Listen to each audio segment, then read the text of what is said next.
Required rate of return वो rate of return है जो इन्वेस्टर डिमांड करता है एक पर्टिकुलर सिक्योरिटी में, एक पर्टिकुलर फर्म में, एक पर्टिकुलर सेक्टर में इन्वेस्ट करने के लिए, based on its risk as well.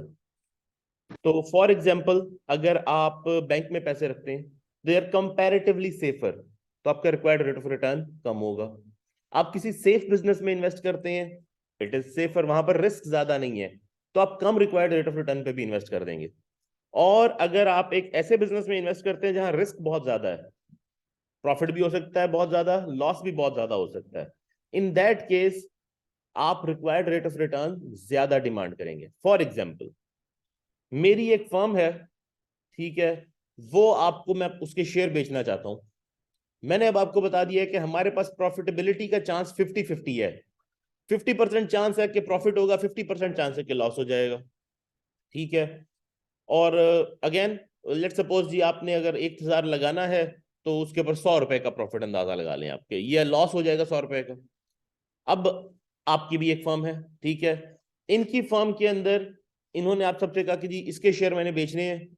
मेरी फर्म का ये है कि, इनकी फर्म की बात कर रहा हूं, 80% चांस है कि प्रॉफिट होगा, 20% चांस है कि लॉस हो सकता है।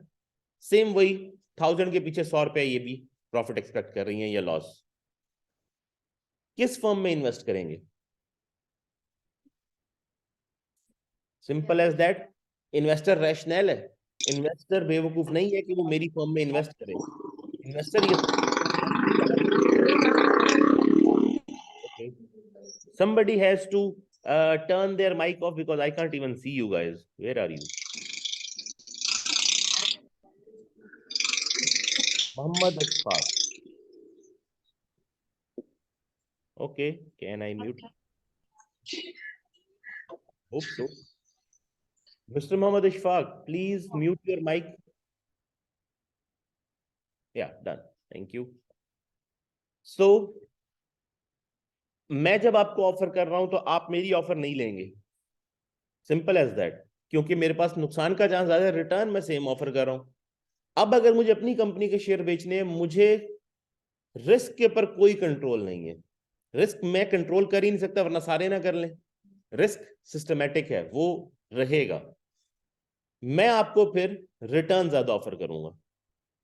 फिर मैं आपसे कहता हूं ठीक है जी, ये आपको 1,000 रुपए के पर 100 रुपया प्रॉफिट देती है, मैं आपको 1,000 रुपए पे 200 रुपया प्रॉफिट दूंगा।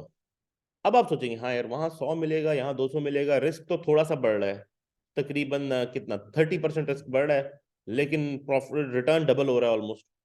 तो कुछ लोग चांस ले लेंगे जो रिस्क टेकर्स होंगे। तो अब अगर मुझे और शेयर बेचने, मैं और ज्यादा रिटर्न बढ़ा दूंगा।